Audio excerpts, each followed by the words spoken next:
G'day, mate. Yeah, got a really great show, which a lot of people have been asking more a bit about codependency and what is that sort of thing, and narcissism, narcissistic disorder. Interesting, of course, narcissism itself just means self-love, and self-love, that's fine. It's just where it comes to be a bit of a disorder. Yeah. Do you have a feeling that that's something which is a topic that should be we could talk a bit about, and maybe talk a bit about it, and how do you manage things like that? But first, sort of, kind of, how can you define what this is really? Yeah. Have you Sounds heard good. about codependency? I've definitely heard of it. What if you were to say something of, like, what would you imagine like that might be defined as? Oh yeah, well, when two people they kind of like use each other. Yeah, pretty much. In fact, actually, where self-autonomy might not necessarily be as can be. Where somebody practices whole brain functioning patterns, it's all about being in self-autonomy and assisting others be in self-autonomy. Yeah. A lot of positive patterns is to do more where helping someone is and things, and those are things which is good. Only, of course, where someone is helping someone who's abusive, often, boundaries may not be sort of set, and those sorts of things. It could be a bit toxic type of relation, and yeah. So, but how does somebody manage those sorts of things? Which, for instance, like where narcissism is as a disorder, you could just imagine, well, a certain amount of striving for success is very good, and being able to recall, per se, various things that you've done, but exaggerating success, or having to just be a focus on success, and not have the ability to be able to process things that can have been lost, and these sorts of things. But we get in touch more where people are, where someone is able to be more vulnerable, and most aren't, or get into a circumstance where they're vulnerable. But then when you are, it's like you're open in love, and service is the first sign of love. So what goes on where something happened like that, where someone has a superficial type of relationship with others, and can base it upon look or something that's like that, and there's a lack of empathy, typical. And how could that come to be, sort of, where somebody has a pervasive pattern where they're not really very empathic? Empathy, of course, really comes along because you saw your parents' face.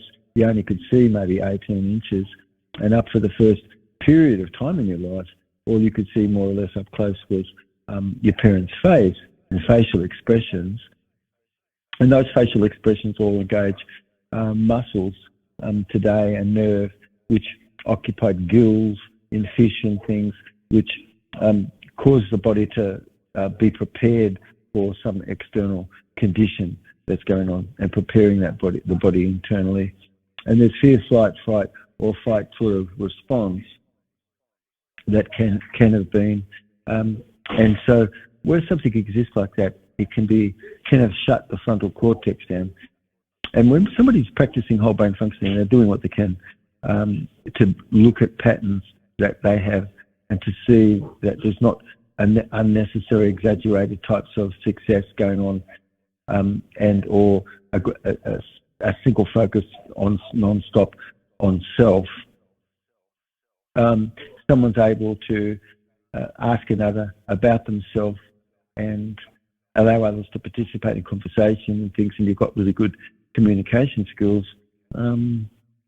But you've got things going on which really is a magnification of aversion wrongfully, and that magnifiedness of a condition which can cause people to not have good success in communication, over time causes someone to feel not confident, and loss of confidence in a feeling of not of self-worth not being present as much as would be.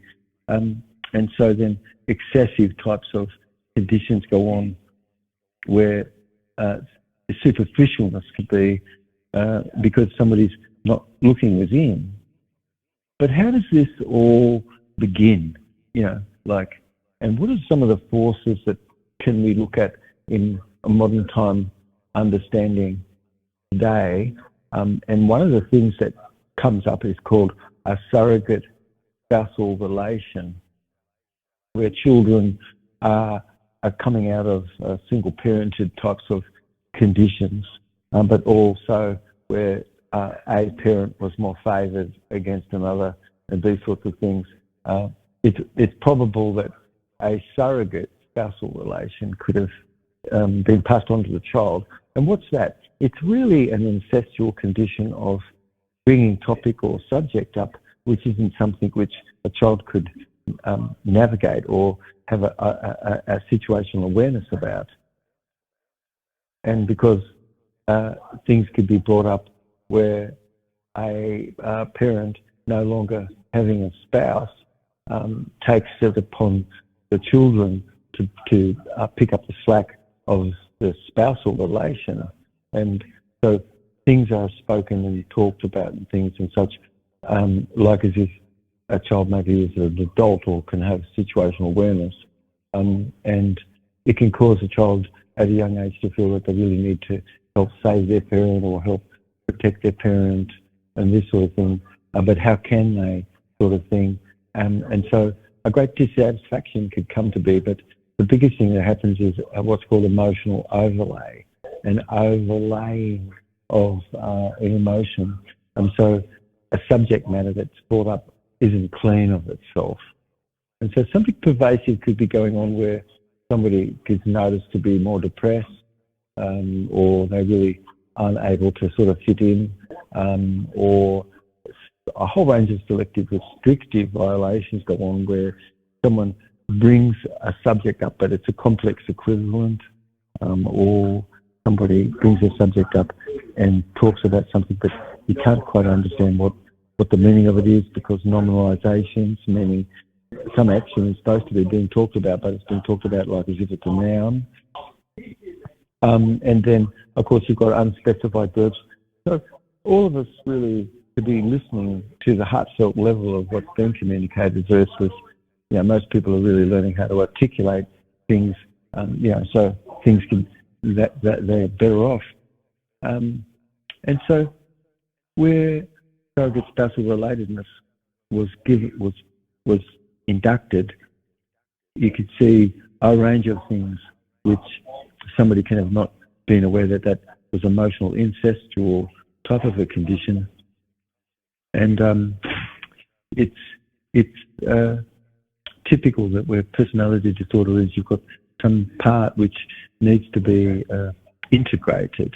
And how can you get to that part but make it clean? This is work which often I do to help people with a session, which I can provide a structure which can cause someone to have a new behaviour generator, for instance. And so many children growing up in an environment like that are pretty bored and fairly restless as well. And in life transitions where stress is, all sorts of control types of behaviours come out. And this is a trauma reenactment syndrome because somebody doesn't want to be the victim, and they take on the behaviour of the victor. And so the victor controlled, and the 4 types of violence that is ongoing, what somebody does inside is the first form of violence is a violence which somebody is dissociating in life. They're not too present. They have a poor capacity to be able to relate. They could stare at people, make others uncomfortable. All sorts of things. It's sort of like an Asperger type of a condition where, because a lot of mucus type of food was eaten, extraneous amounts of rock salt and all sorts of calcium carbonate that's been put into all these fake milks. And so these rock salts all are causing cystic fibrotic types of conditions because it's really not anything that's meant to be in the body, disturbing the sodium chloride channel and so thickening up fluid. And so where someone is being underneath a surrogate spousal relatedness without their thinking about anything or anybody being able to point something out, they could have been sorting information in a not a congruent manner, but like not even knowing what congruency is, which you can feel that something isn't congruent or is congruent. You can feel this. But can you define the fact that something happened before which wasn't parallel or is and to the moment, and then something is parallel to the moment, and so this is congruent, but if things that go in sequence like that aren't parallel to each other, you can basically say that the syntax, the structure of the behaviour is incongruent.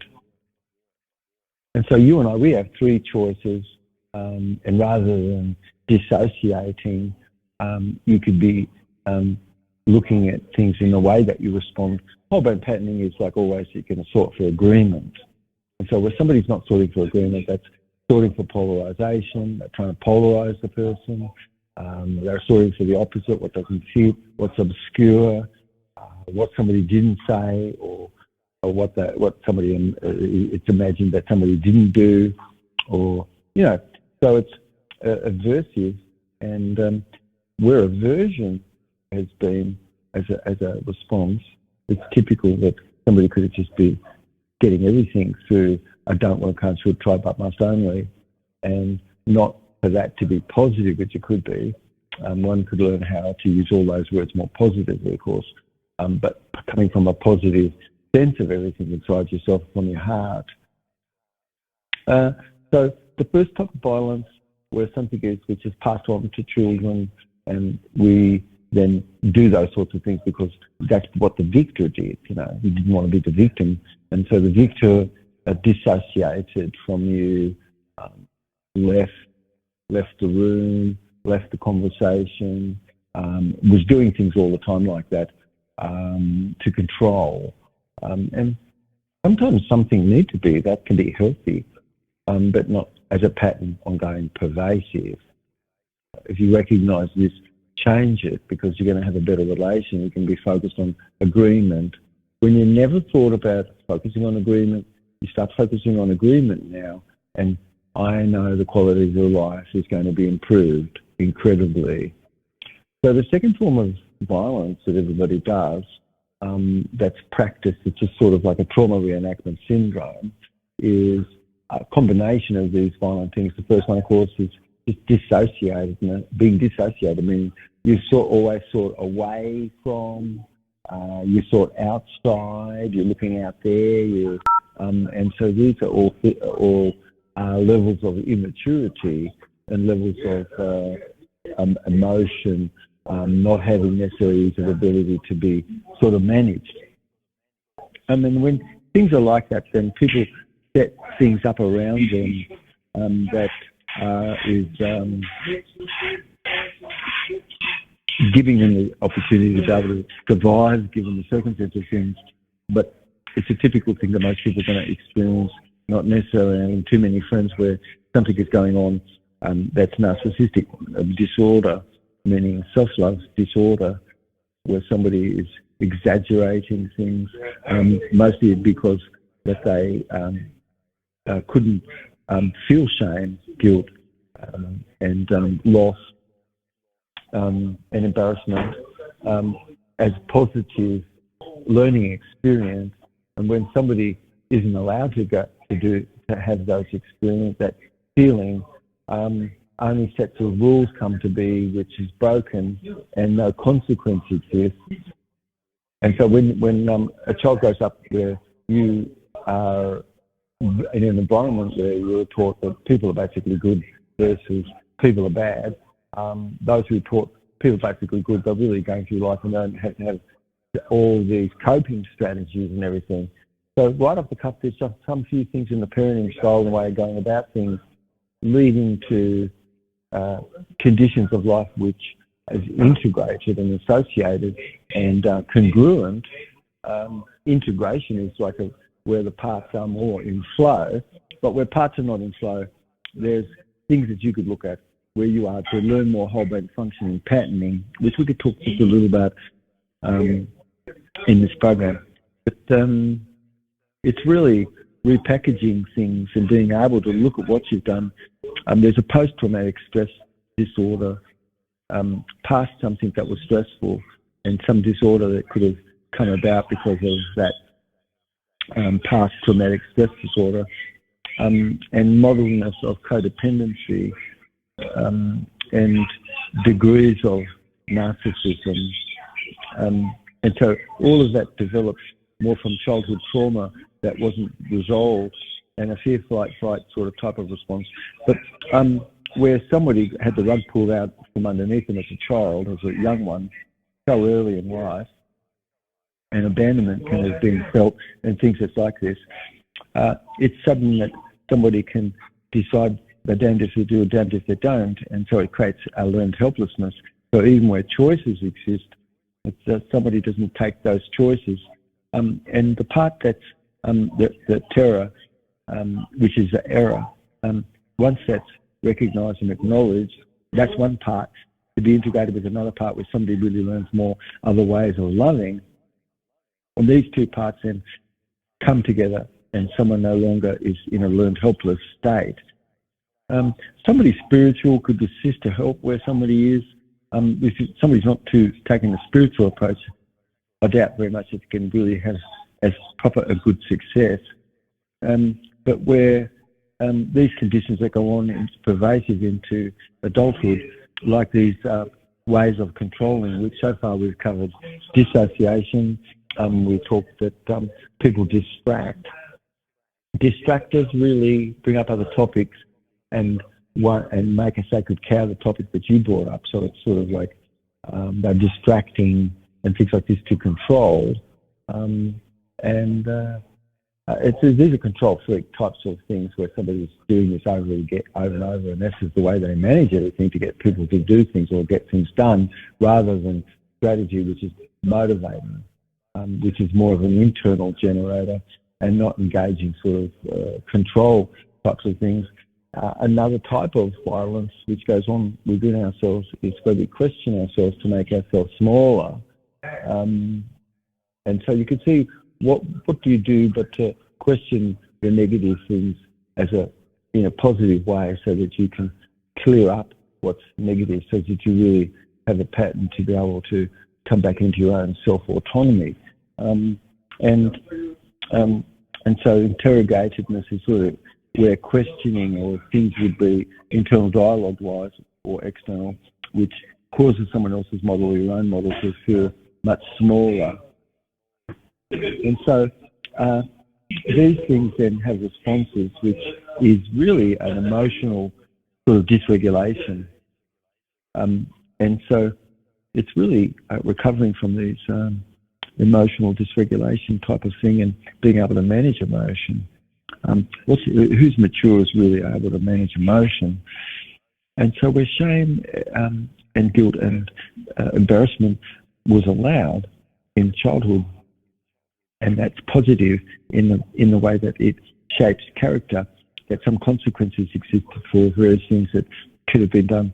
Somebody really learns correctly, whereas if it's not, that somebody's allowed to have those emotions because if somebody says, oh no, that's adversive, you shouldn't be feeling that way. So some stuckness is where an intelligence exists in every emotion,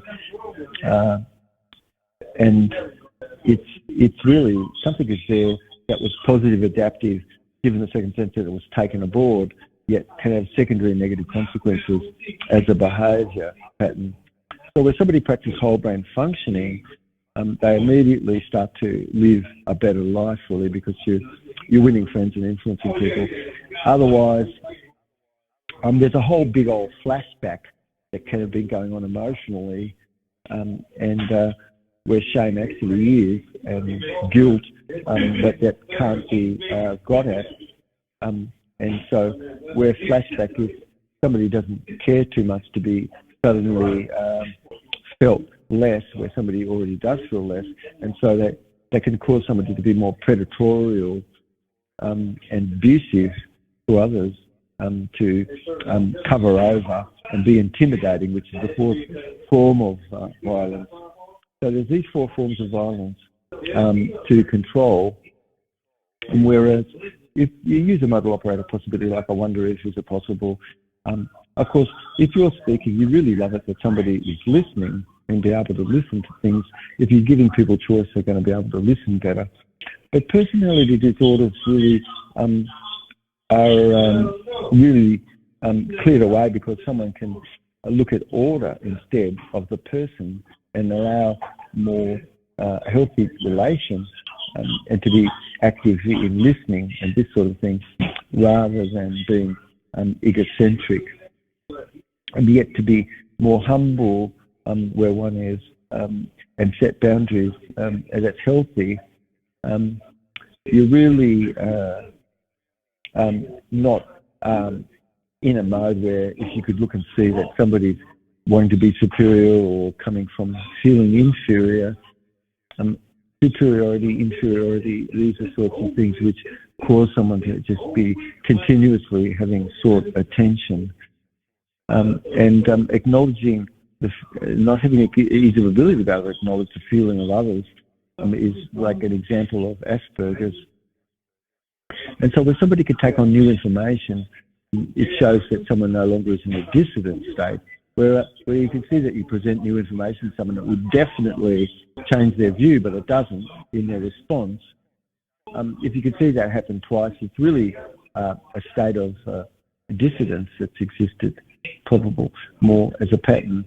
But to long-term positions where relationship is and one's capacity to have rapport and positively cause opportunity to be not of some exaggeratedness, but in balance and in relation to others. Otherwise, there's a real need going on where attention is being sought, isn't it? You can see it. And when somebody's got pattern recognition, you can see these things and you can adjust those things because of it. But otherwise, many will be just taken by material types of world and be avoiding the communication and things like that. So it's not that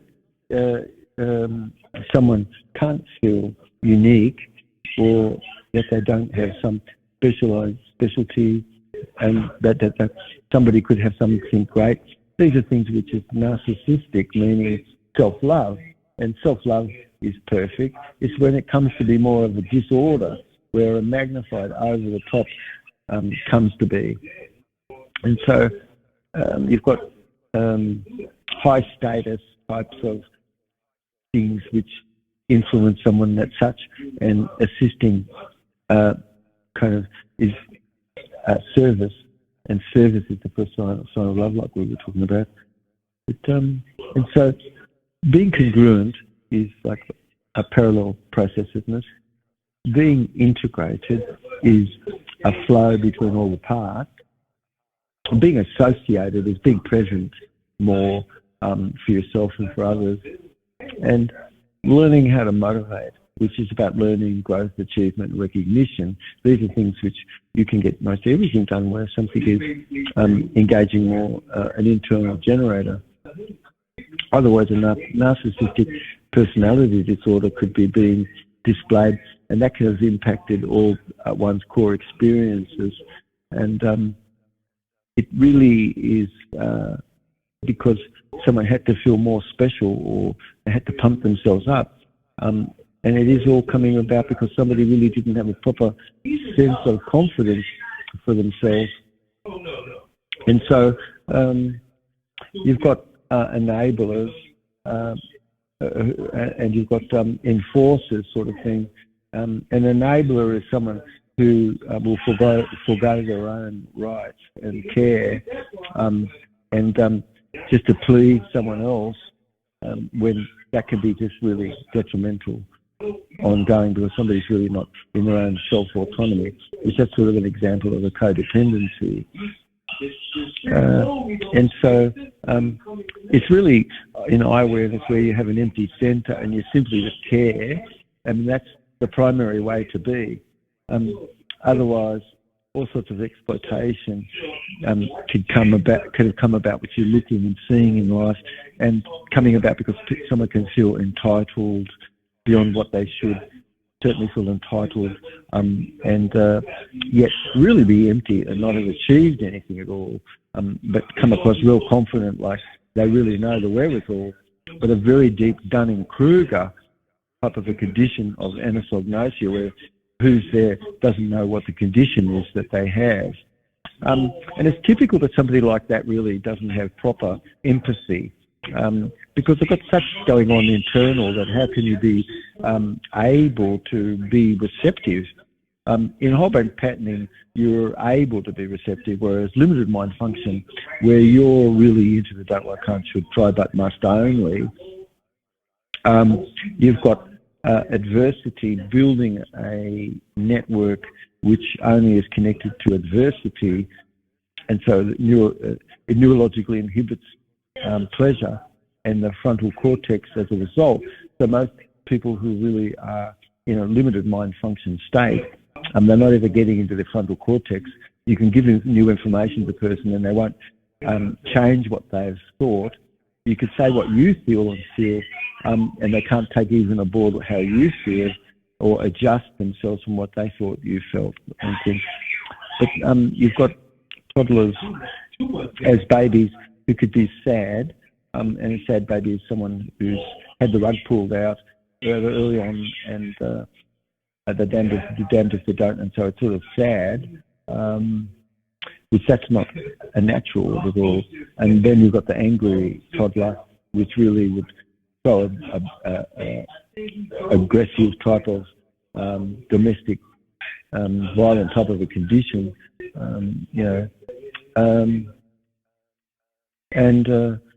and control by being the most flexible, you see. And really, it's challenges, really, if you could imagine in whole brain functioning, you're looking at how you go about setting boundaries and how love and self-esteem exist. And typical it would be that somebody has behaviours which is pleasant, but not because you've got low esteem and you're doing what you can to have pleasing behaviours, yet who's there is really abusive and controlling. And so, it's learning how to set boundaries, learning how to actually turn things around, which we're going to talk just a little bit about. But that's basically how much secureness that you feel inside really is your capacity so easily to go avoid conflict. Whereas somebody who's stuck inside, somebody who's adverse, how simple is it and easy is it for them not to have avoided conflict and had a lot of conflict and only conflictedness? And so a pattern of having to please and these sorts of things, excessive or whatever, and not necessarily noticing what one has, which is your own self-esteem, and how does that work where everyone else is? How are we doing, Lukey? Ooh, well, David, when you texted me earlier with the topic, I knew it was going to be a doozy. It's a very good topic because it's such a really good skill we have to be able to have pattern recognition for ourselves and others, and that we can function better together.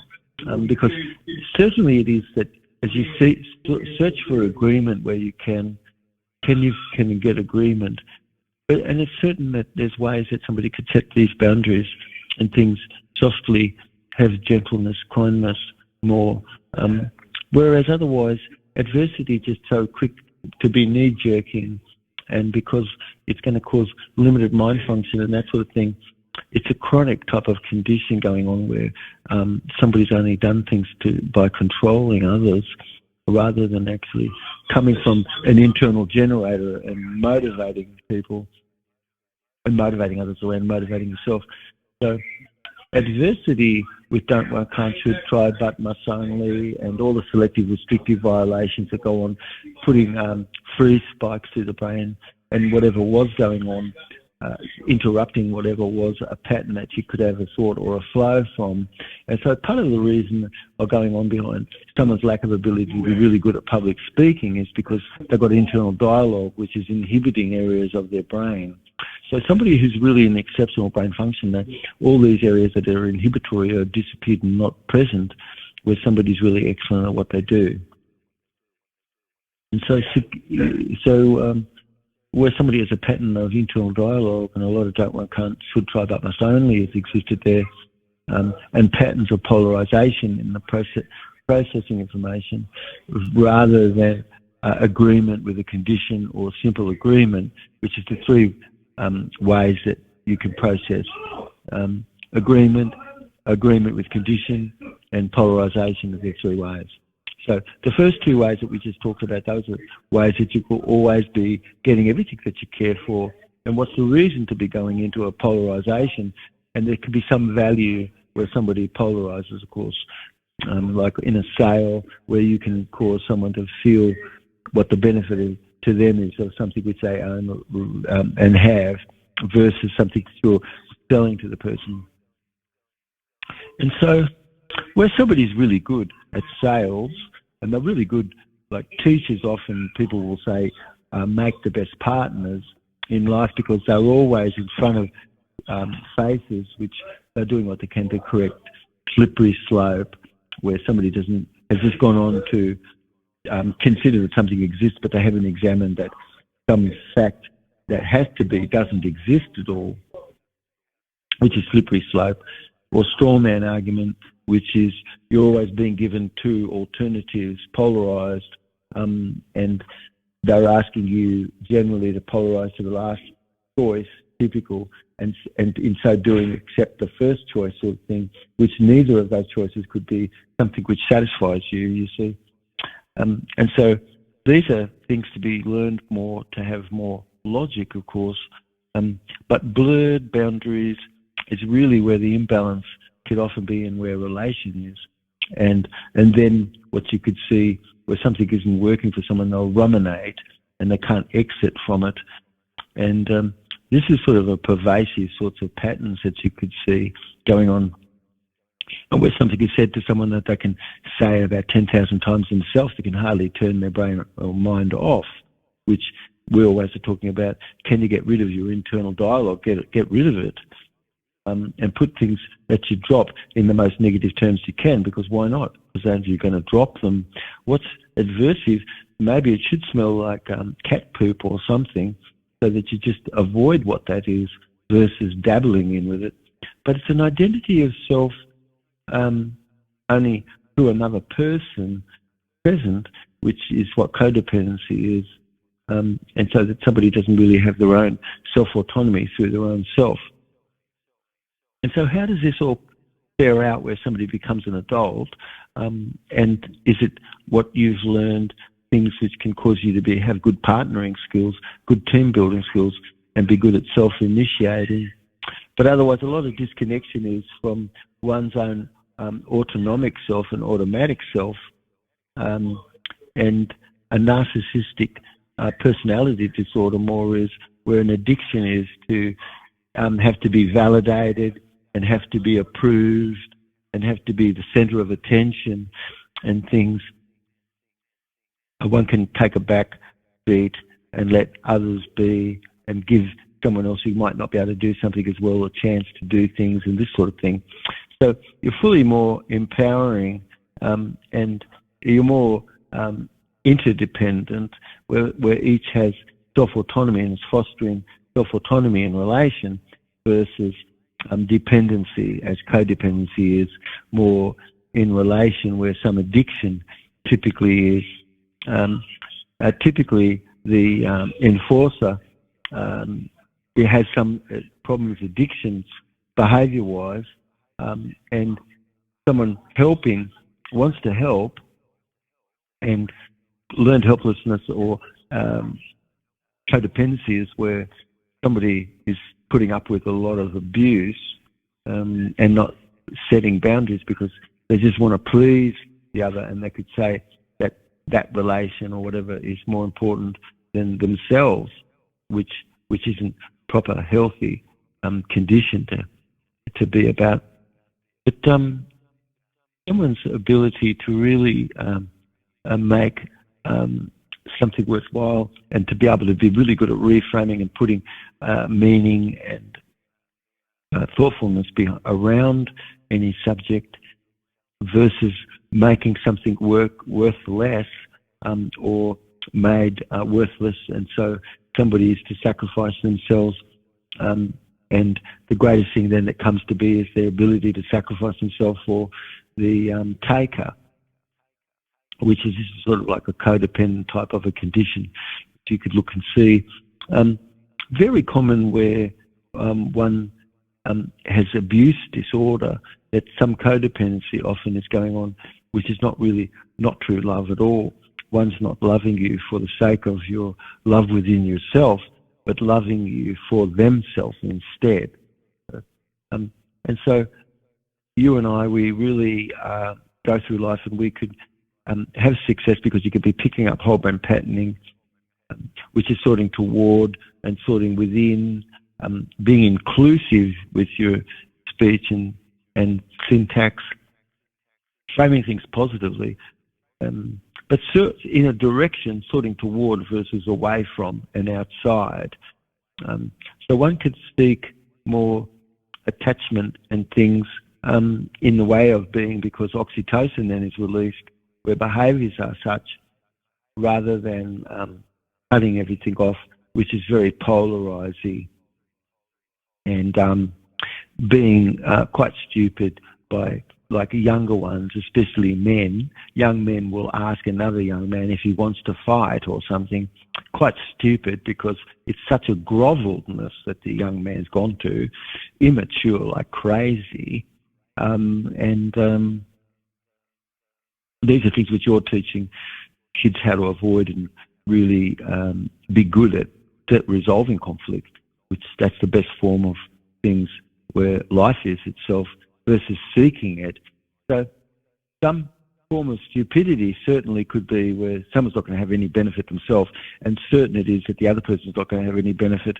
And so what would be a reason why anybody would want to participate in that? It's quite stupid, isn't it? But could things be resolved more where intellect is? And that's really the mark of someone that's grown up, whereas those who are real petty, and they'll say, oh, you leaned over my food, or oh, you sneezed, or you did this, you did that. A hypochondriac, crazy, and control freaks, typical. How's it that anybody could ever live with anyone like that? So would you go through life, you reach a point where you really can have seen a lot, and you could really give people a way to be able to live a better life. And though somebody has to be interested, don't they, of course, and where you are, or somebody who has good knowledge, is it that you actually make advantage of that, or is this somebody just listening to stupid dialogue, which, how are they going to actually get anything from that? It'd be wise that you use your time to learn and really grow, and download 20, 30, 40 things every day and become a better person because of it, versus you're just spectating, listening to someone else's conversation, but it's really not anything necessarily that you're really learning about. So one really could have unnecessary fear. Well, get rid of that, because you should be able to base jump out of an airplane, or walk across fire, and have breakthrough proper experiences, so that you really are recognised in your own self of your own inner strengths, and your psychological ceiling fits with your physiological capacity. And so one in whole brain patterning, really you can see them always setting boundaries so that things all work. Like you could say, could you frame things positively? That's setting a boundary. It means that I care that you frame things positively. Somebody wants to have rapport, they're going to start to frame things positive. If they don't, they're going to just don't care about rapport. And this is somebody who's really a control freak. So somebody's just got to be able to eventually just decide what to do, because you can't continue to be in a toxic relation, certain.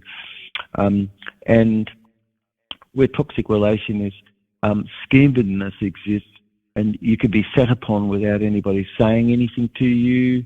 This is really a covert narcissist. And they'll do all sorts of things to punish you, and they can have no remorse whatsoever for what they do, and no empathy either, and have passed through life this way. So how bad is that? It's terrible. Those that are listening, it's really amazing that you could learn how to motivate everyone, motivate yourself with learning, growth, achievement, recognition versus all these other things which just have a built-in escalating zero. We've got to do more of whatever that is to have a benefit or something, or to feel better or something, where if you're learning, you're growing, you're achieving, you're being recognised, this doesn't have a built-in escalating zero. You'll participate in this day in and day out. And so an internal generator more is inside. So when you use modal operator as a possibility, like I wonder, maybe it's possible, that's interesting, and these sorts of things to start a sentence, you're giving people choice. And isn't it just how you are when you're focused on care, simple? Your brain is just going to pick up the proper patterning. But when you haven't cared, you don't care, you even tell people you don't care, you tell people you don't want to be here, it's truly incongruent. And a lot of things are said really mean, and one's word is not their bond, and they say a lot of things which is very harmful, just to be polarized and to try to get another to be perhaps less in themselves, so that they could be more codependent perhaps.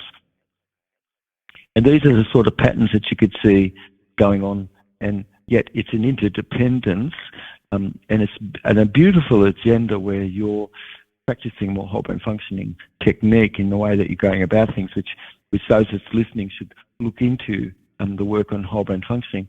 So you've got more self-autonomy, and because you've got interest and pleasure, you're in the frontal cortex, you foster those sorts of things with people around you, so you're getting more out of everything. And you and I, we can do things far more together than we could do alone. And so it's really what went on there, that with personality disorder, is some sort of seated abandonment that went on earlier on, and a codependency that where somebody is trying to put back something which is missing, and becomes addicted to the obsessive compulsive like type of condition to hide an ongoing type of a depression really within, and restlessness, and eventually it causes dopamine and serotonin challenges, and of course it creates sticky thick mucus for sure, and a young man can be getting old, quick, smart, and not have proper neurotransmitters to actually get into areas of his brain, and so that when he speaks, it's possible, or she, they could put good sentences together and have care, and yet you and I, we all could be listening with our heart, knowing that what was put where words were could be not embellishing as much as what it can or could. So everybody's learning, and give people space and time and give room inside. And you've got micro expressions. Otherwise, you see you've got expressions which last about 5 seconds or more, which really are more congruent types of expressions where communication is. And that yet when you could see somebody, they've got inner conflict and hiding that even, and not apparently trying to say something positive or whatever, but it's not going to come across that way because of these micro expressions that you could see absolutely showing somebody's got internal conflict. And then it could be very never have learned how to create comfort for another, and they could be doing things the quite opposite, matter of fact, staring, all kinds of stuff which is intimidating, which who did that but some parent, and so somebody's just picked up that sort of thing and not ever thought about it, and they've just modelled stupidity. Nothing they'll get a benefit from themselves, and no one else will either, and it's the highest form of stupidity that one could have participated in. So obsessives and compulsives, more it is because parts are not integrated, which those parts could be integrated, and micro expressions going on where you could see these little 1 second more less than a second type of reactions and things does show that somebody's really overprotective. They had a parentedness that was really overprotective, or the opposite, parent didn't care and was really not very protective proper at all.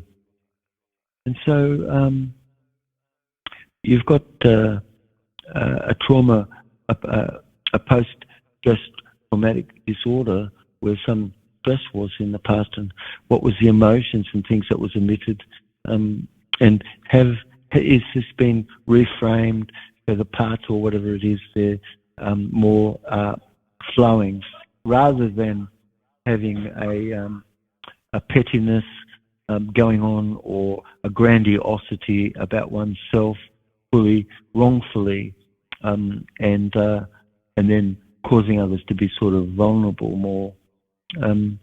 But being open is being vulnerable, because you can be brave enough to say things which you should, because it's about your own self and care.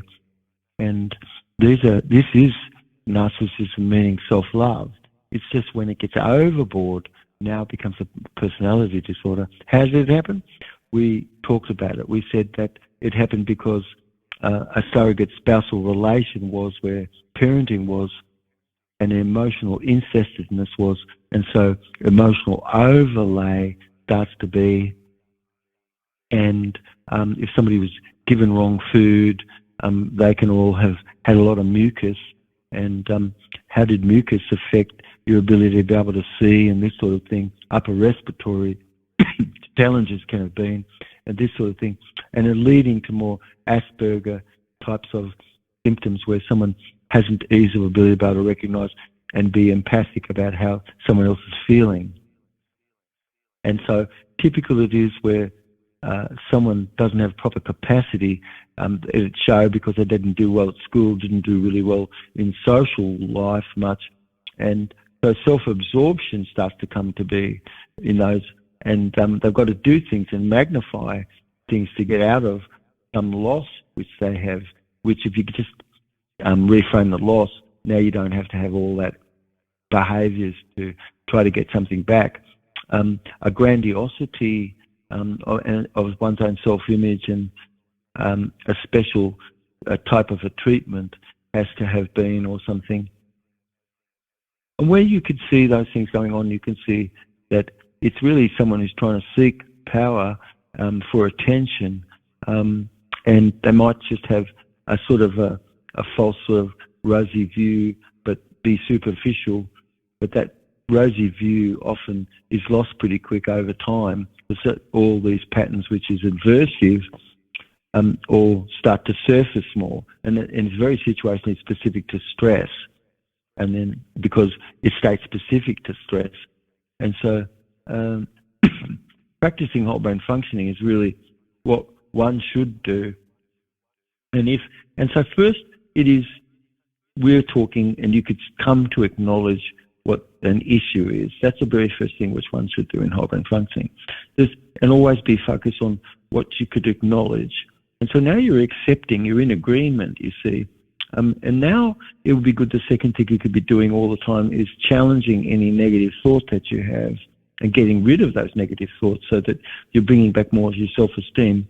And then the third thing which you could be focused to do is to clear away the inner need, where so no need is, and you're not really coming from need anymore. As emotional overlay and everything. And so one can have ease of ability to be able to look within themselves and also look outside in a 50-50 relation, and also orient referential indexing, meaning where you're getting your information from. 50% outside, 50% inside, that's sort of being a balanced being. Framing things positively, letting go of stuff that's adverse, getting rid of your internal dialogue, being relaxed more of your shoulders and your tummy, learning how to eat like live food, and getting rid of all the need that comes about because you don't eat live food, you're only eating dead food, and you could be more empathic when you're sort of able to set boundaries, and you're good at being able to get things. And so all these behavioural personality disorders are cleared away by practicing whole brain functioning. One doesn't have to be defensive anymore, you see. And so it's really more ideal where you can have this inside and you're practicing more. You're going to see that way more things are going to come to you from being lovable than walking around trying to be tough and think that anybody mature is going to look at you and think that you're not immature. It's certain that if you're focused on things which is to grovel, and you would go to a level of groveling on the ground with someone, and you don't have intellect. Most women, of course, are going to avoid a man like that, for sure, because he's got not the capacity really to put a sentence together. He's just going to grovel. So it's a really base level of stupidity, and everybody should recognise more that's the case. And nobody needs to be continuously admired, or they've got to show everything that they do and this sort of thing. It's such a grandiosity that's shown, and it's because inferior, superior is something taken over there, and it's a real show and a term of a struggle that you could see, and where borderline personality disorders are, where someone could have better defense against these things. You're able to listen to programs like this and have pattern recognition, and so all sorts of passive types of conditions like what we're talking about, like passive codependency, can start to be looked at more and cleared away. So it's a personal sense of an over-reliance on emotional psyche of another, or shifting things over to a partner, rather than managing and having that self-autonomy yourself. And it's a trap which really is being in a codependent type of relation, because how self-esteem really is put, generally where codependency is, self-esteem is really being trod upon by the enforcer, because they want dependency, and they don't want you to feel you've got success, that you could go and do other things more in life. And it's something very controlling where someone is, to keep someone under wrap or to control, and exhibit traits more of exploitation and fear, and have a great struggle. Often you could see where any influenceness is, where decision is. And these are all things that can get cleared up. It's suddenly somebody could be more practicing whole brain functioning. Yeah, they can acknowledge what the issue is. You can really challenge the types of negative thoughts that you have. You can clear away everything which is an unneeded type of fear, so you're not being controlled by aversion. You can focus on being pleasant and interesting and be more in the frontal cortex, and you could be more empathic as a result of being able to have pattern recognition and to be able to soft set boundaries. Yeah. So anyway, I think that might be a good hour of podcast. Incredible. I'll be reeling from that one. Definitely hit home with a lot of that. Have to definitely listen, like I always do, multiple times. Yeah. Well, I know there's so many topics for us to talk a bit about, and why not talk about things and be able to get to the bottom of things which you and I and others could live life more abundantly. And things that's about behaviour tend to be amongst the most interesting topics for women, certainly. And certainly for men, that's an interesting topic as well. And so it's a great subject area for people to become more versed in. And why shouldn't all of us be practicing more whole brain functioning by having pleasure and interest? You're stimulating your frontal cortex to be present and your whole brain patterning. Where somebody was in aversion as an emotional feeling, they will have shut down their frontal cortex, you see. And so their faculties inspire creative influence of the future, which should be present. It is as you've got interest and pleasure and you cultivate this. And this is an outward lived meditation. It's not something somebody goes and turns on somewhere, but it's like what you're practicing every day in your meditation as you focus on what does your teacher do, where did your teacher go, what did he or she do, where their feet have been, so you can look and see where the tracks have been, where someone else has been. Yeah.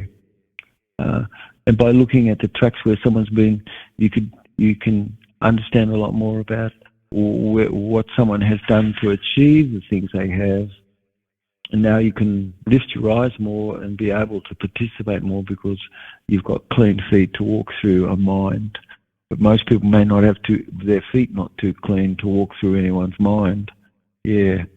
So topics that's like this, really to understand more and to clear away and not be caught where narcissistic types of behaviour is, and being able to recognise where that is and be able to make the decisions that can help where something is, versus going back into all sorts of toxic types of conditions and things.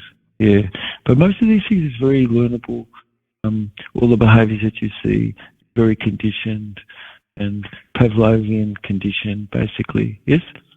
And why not condition things, which is really excellent, and practice more whole brain functioning and be of care where something is. You're going to have a lot more success by doing this. Yeah. Anyway, mate, I hope that's been a bloody great show. Have you got any questions at all, mate? Oh, that'd be good. Thank you. Okay, so the question is about gum. If symptoms exist where gum is like losing gum from a tooth, one reason could be because something could have been done dental-wise. That could be part of something which because the surface where something was put, a ledge or edge exists, which material always would collect between the dissimilar element there, and tartar would form, and that acidifies and slowly but sure itself causes more gum recession. That's one thing. So making sure that plaque doesn't exist, from foodstuffs, which we could talk a bit about in a second. But another thing that where gum recession is always because digestive condition is existed, which is really the gum and the teeth are a bit of a sign also of your digestive condition and things. Many in youth could have had things happen to them where the dentist is, and a lot of stuff that goes on where the drilling is and things cannot be proper per se for people's teeth. And what they put in also wasn't very proper because it was not of a material that would be hard enough, and these things, and then also not biologically compatible material.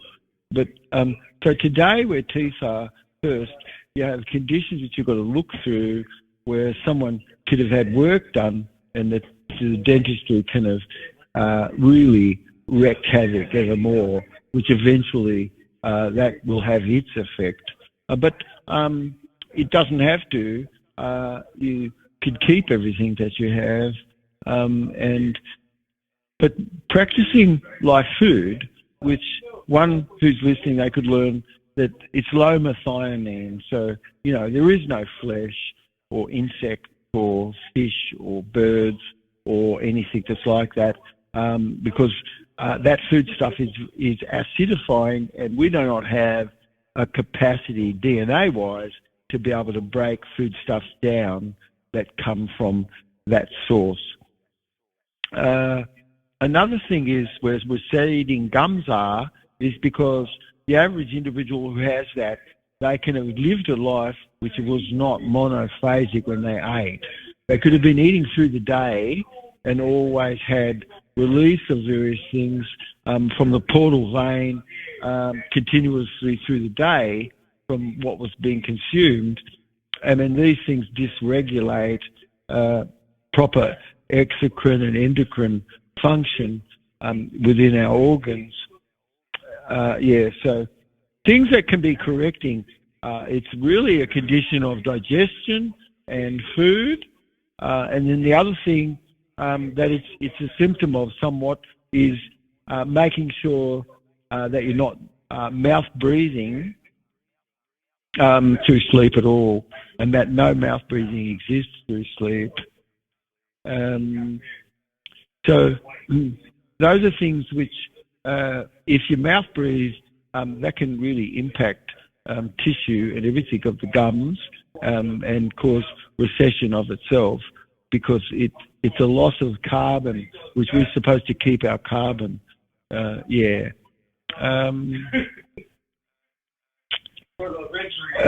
only other thing, of course, people talk about is making sure you don't have a brush stroke that's cross over, but more up and down a little bit, somewhat, and be soft where the brushedness is, because a style of brushing teeth can always be that a corner or teeth get more seesaw action across itself in the brushing. Yeah. So those are things which really can help. Making sure that you've got B vitamins like B12. B12 is produced in the intestine, in the last few inches of your intestine, providing that you have amygdalin coming in, which is B17. B17 is found in 1,700 different fruits and vegetables, but it's very heat unstable. So only that it's not been heated can B17 be there in your body. And B17, which is amygdalin, can be transmutated into B12. And that's how all of us get B12. All the vitamins that you create, most of them can be created by the intestinal flora. And what type of intestinal flora exists enables you to have proper neurotransmitters and these sorts of things. For instance, Streptococcus type of bacteria must be as proteolytic bacteria to exist in the intestine, because they produce dopamine for us, you see. Without that, we wouldn't have dopamine production much. Quite a bit of that is produced in the brain of the gut and contributes quite a bit dopamine, certain. And then in the substantia nigra, which is in the brain, you've got dopamine being made as well. But for instance, digestion and the motility of food through the intestine, that works really good, because when you defecate, you've emptied everything out completely. Your stomach is going forward during the day to be more empty itself. Until then, you would eat again. The longer that you've got a space that exists, the more that your digestive tract would work very well. And these things all cause gums to be, and health of the mouth to be in proper stead, given the circumstance that there could be a lot of compromised stuff like we talked about, from dentistry itself. Yeah. Other things, one more thing. Where someone is a lot of don't, won't, can't, should, try, but, must, only in speech, and never stopped that, or never had thought, wait a minute, I should frame things positively and be positive in my life and be more an athlete for doing such and be lovable, that these things all cause someone to thrive. Otherwise, rock salt, which is very detrimental to the digestive tract and body, will wipe out and cause cystic fibrosis, which is more a thickening of the fluids. Cortisol raises calcium, and calcium always thickens mucus. And so, and when rock salt and a lot of these milks, which are disgusting, absolutely disgusting, and the worst things that could ever be, just about, you've got people drinking wall-board plaster, like calcium carbonate, and putting it into all these milks to make a milk out of it, thinking, hey, it's okay. We've got wall-board plaster in the food, and it's made it thick, and it makes your tea like white or whatever. and you've made it to taste reasonable, but it's pretty much disgusting usually. And these are all the milks which are people drinking at the moment, which is horrific. So who is speaking about rock salts being not nutrition? I don't know anyone much, you see. And so, wow, I think the world has really got a lot to learn more about nutrition. But I think the answer lies more in the nutrition area, mate. Yeah. Makes sense. Always try to just keep cleansing and stay. Well, yeah, cleansing is being able to not eat more than what you should, only take on the plate what you can eat. When you look and see people and they waste a lot of food, or they'll cook up something huge, a massive amount of food, and people cannot eat it all. It's just over the top and wrong. It's very obsessive. You know, somebody's trying to get a benefit because they'll help and do things for others, but overdoing things and doing things which others should do for themselves. And when you or I do something which someone should do for themselves, can have done somebody a bit of a disservice. It's real important that somebody can bring someone along, and they can see that something is existing which they haven't examined and that they can look at, and an answer comes along within some of this, like what we've been talking about. There was one other thing that he mentioned. I don't know if I would actually even be able to help him, but because he said he has a fissure. So I don't know. Yeah, fissure. Yeah, fissure. Yes, where somebody has a fissures, it is always because of celiac condition and a protein is coming in, which the body absolutely needs a rest from, and it's got a serious reactiveness to that food, which is new toxic, a nutritional toxin. A food that's been excessive and something very acid.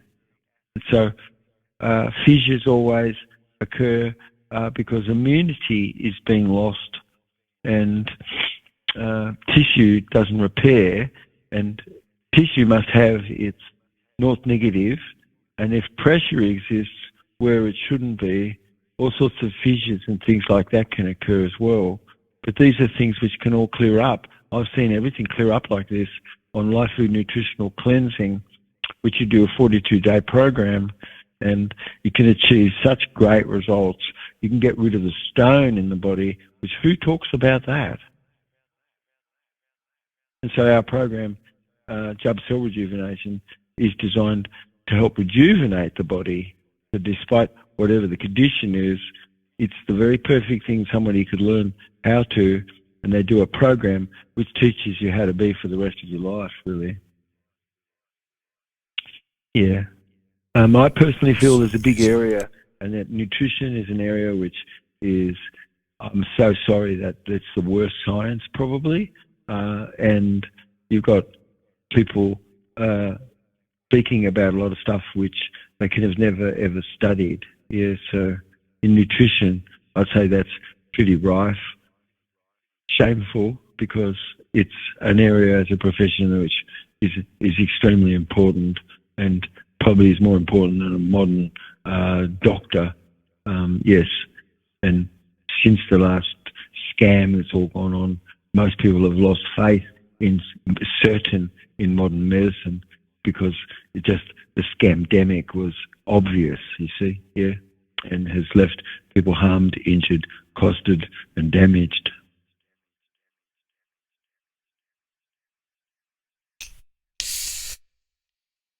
Yep.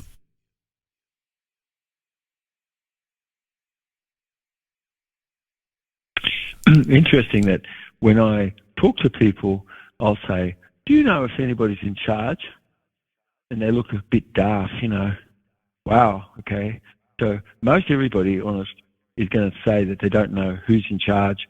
And if you ask them, what's the structure lawfully that where we the people is in charge, they don't and haven't seen what that is, which is these administrative councils, which sit above the Bureau of the Legislative Assembly of the state.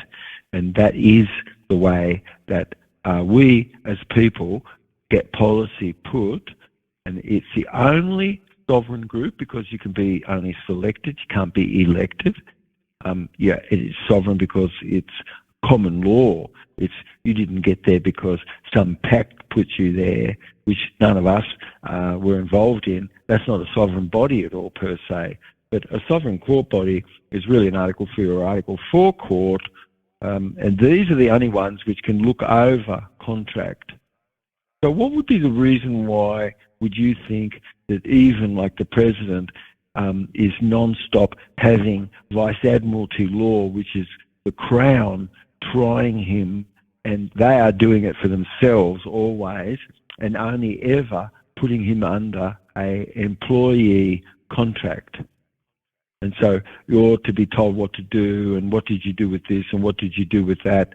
And this is a very low order of things, because you've got a captain in charge where discretion is, and you don't have our peers at all in that circumstance.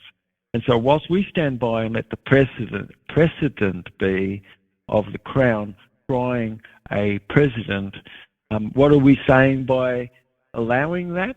We're saying, go ahead and run the nation. And we the people are the enemy, not anything out there. Because as you and I, we allow bylaws. Bylaws are laws a private company can make, but that's not international law, and it's certainly not common law. It's supposed to model what that is, but often it doesn't. And so you've got a process where the court is at the moment, Vice Admiralty, which says so many presuppositions which exist, which if you don't rebut those, they are going to be part of your business automatically, which isn't part of your claim, let's say. You're not in your own clothing and not in your own suit. So is somebody going to tell me like the president's getting fried, and you can see the most massive dishonesty that's going on? And just like, what's the reason why this is the sacred cow, meaning it's not really being talked about? The courts are rigged, and they're rigged because first a bid, a performance and a payment bond is going on, and where's that being talked about, and who's benefiting from all of that? The prison bonds, prison court bonds are the most traded sorts of bonds in the world today, and like REIT is owning all these prisons and the court bonds, and these court bonds and this money was actually what went to make up the International Monetary Fund. And so you could just say that all this monies and things is extortion, and consideration was never given to anyone, because while someone else could have just set that off against your Federal Reserve account and made your Federal Reserve account go into debt by saying you had abandoned the issue of you being the holder of the bond, the bid bond, the performance bond, and the payment bond. These are like massive amounts of monies are processed, like when you get a parking ticket, all sorts of things behind the scene. That amount of money is grown through fractional reserve banking, and much more is lent out than what's existed, very Ponzi pyramided out. And when are we going to say stop to negative inductance? What's the reason why someone far away is controlling yours and my credit? And is it because something was never paid off 200 years ago, more than 210 years ago? So first, that's not international law. Why? Well, because you can't hold a nation in bondage for more than 110 years, and I think it's 210 years. That's right. You know, how crazy is that? That's way too long to hold any nation in bondage. God help us.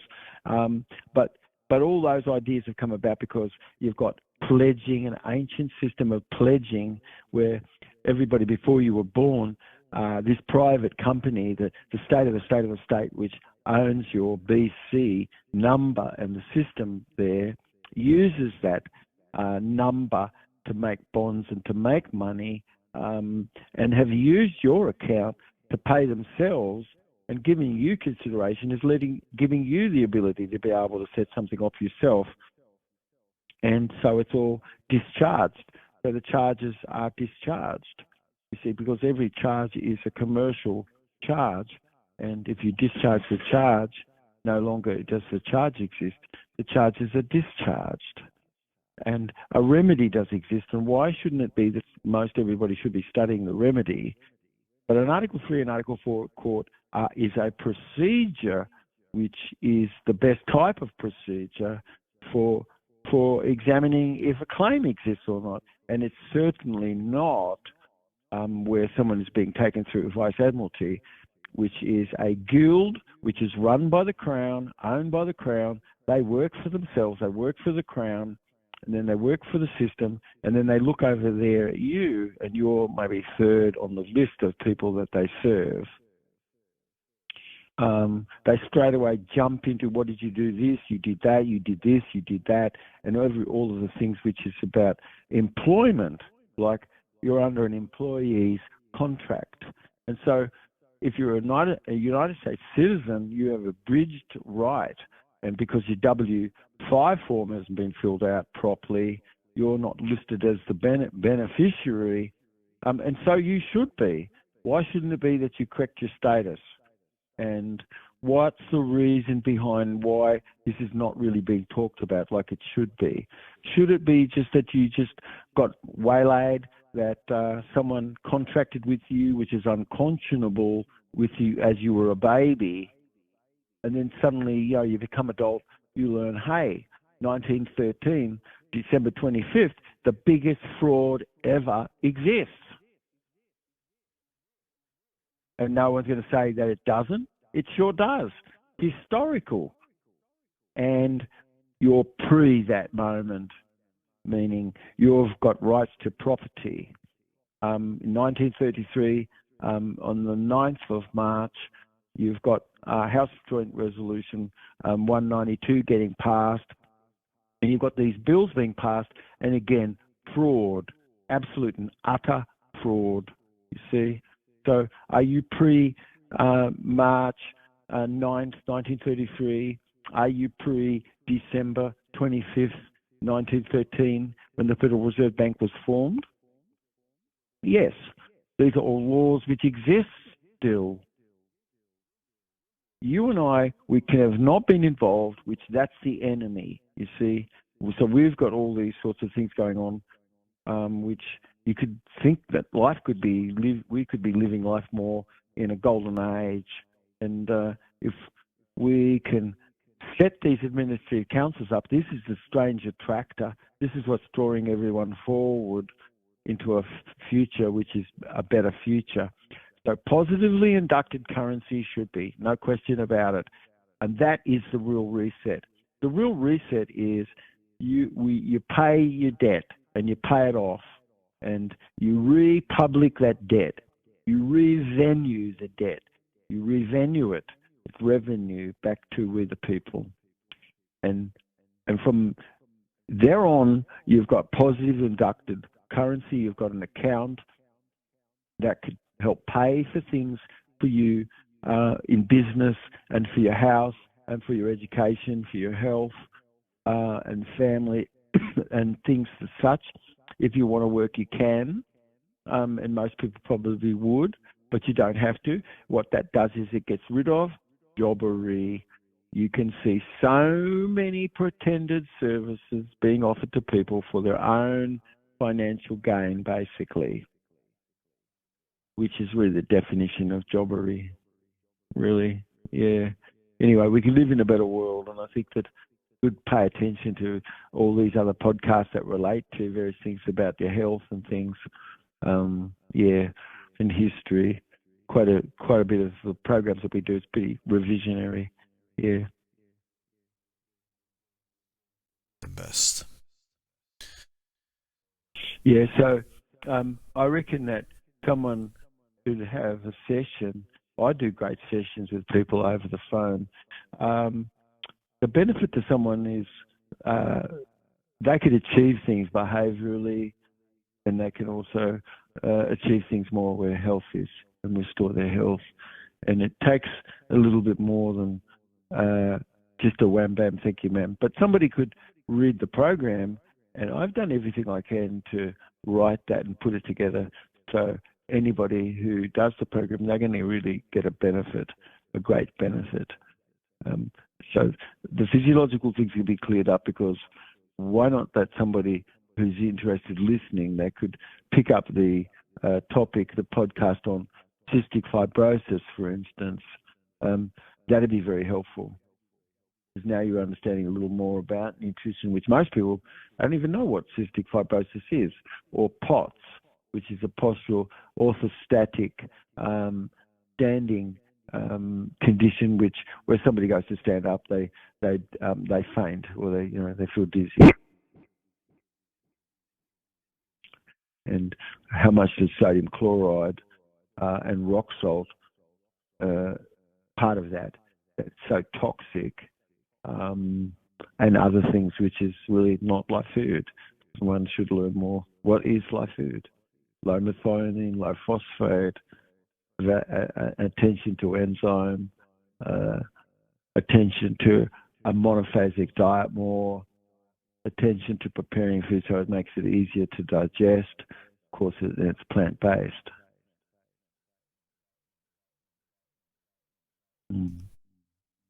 What about if Jeff could do a session? So I think at some point maybe you would love to hook that up so we can do a session.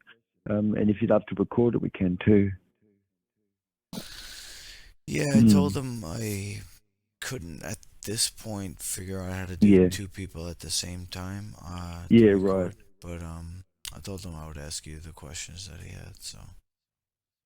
Yeah, just want to do a session, because if he does, you could easily hook that up, and for anyone listening too.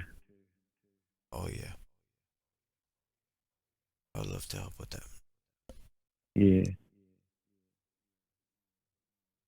That there's spiritual/emotional causes behind the illness. He suspects stress, indecisiveness, and anger. Yada yada. And could you offer any advice to repairing the spiritual, emotional aspects to it? Yeah, so first, question everything that's negative. And if it's negative, put it in adverse terms as much as you can, because it'll be quick and easy for you to drop things that's like that. It's wise that you drop all things which is at first. There's not a reason why somebody should have animosity toward another. What's that going to achieve? It doesn't achieve anything. And even having any animosity within oneself. But it doesn't mean that something should be like, I'm able to experience every emotion, and when anger would have been, it was because some inner principles was being broken within myself, versus anxious or annoyed or frustrated or in grief. All emotion has a structure, and the same with anger. So if somebody's got 15 different emotions and they can explain each of these emotions, an emotional IQ comes about, where most people could only ever put things in terms of anger, but is loss part of it, is shame or guilt part of it because somebody's not doing the right thing, is sense of desperate urgency to cover things, affect all sorts of behaviours. But if someone practices whole brain functioning, you frame things positive, you focus on being able to verify what you can say, you focus more on active language, you put things in terms of a modal operative possibility versus necessity. You let go certain words, that could be very helpful, because then you could really learn how to frame things positively, and after that then you could bring more of these words back in again. But why shouldn't you be a positive person? It should be that most people could look upon you and say, well, you're very lovable. It's certain that a man that's lovable, other men love that man. But most men are very strict, actually, really. about leadership and this sort of thing, and rightfully so. Somebody who's lovable, and other men love you, it's because you really do have lovable behaviours and things. And so some people make very good leaders, and other people, just going to be brushed over.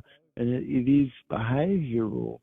What's the kind of rapport that you've built where people are, and what's the repeated pattern that they could rely upon you see? Yes? So it's all very well to have a talk and have things be up in the cloud a bit, but can it activate what you're doing in life, and can you bring aboard the things which really make sense to you, and that you can stick and have sticky factor for the things that work, and you can focus your mind where this is, and you can remain open to grow and to learn, and you can be open because you're receptive. And the only way that you could be receptive is practicing an outward lived meditation of bliss by having emptied out thinking. And you feel bliss because of it, because you achieved things. You're achieving things, and bliss naturally flows. Just naturally. Yeah, and so now we'll be talking about words maybe. Why don't we talk a bit about the body, like how relaxed is your shoulders in life, for instance? How relaxed is your tummy, for instance? Are you using feeling and hearing and vision so that you're using the senses? Do you have your chakras open because, sound is made more from the belly as it comes up through your head? Or does sound only come from the head, for instance? What's your stress note? What's the note that you skip over when you go through the scale? There's notes, which those two notes can be played more pure and assist to help cause the healing to happen. If it was that somebody could hear what we said tonight today, and we said that frame things positive and begin to do that, because you're going to have a better value. You're going to be practicing whole brain functioning more versus only ever coming from limited mind function. Now, most kids have never heard about this, and they're full of things which is not beneficial to themselves. And so why not drop everything which is not beneficial for yourself, and why not highlight the things which is more beneficial? And why not be there for others as you go to talk? Why not champion them versus someone else is there for you just to be a whipping post, you see, which they're not. How terrible is that? It's really, to go through life and have lovable behaviours. Yeah. Thanks a lot, David. All right, mate. I love you, mate. Well, let's do another one coming up here short, mate. Yeah? Oh, absolutely. Be my honor. As always. Love you, mate. Love you too, David. Thanks so much. Yeah, love you, mate. Talk to you later. Yeah.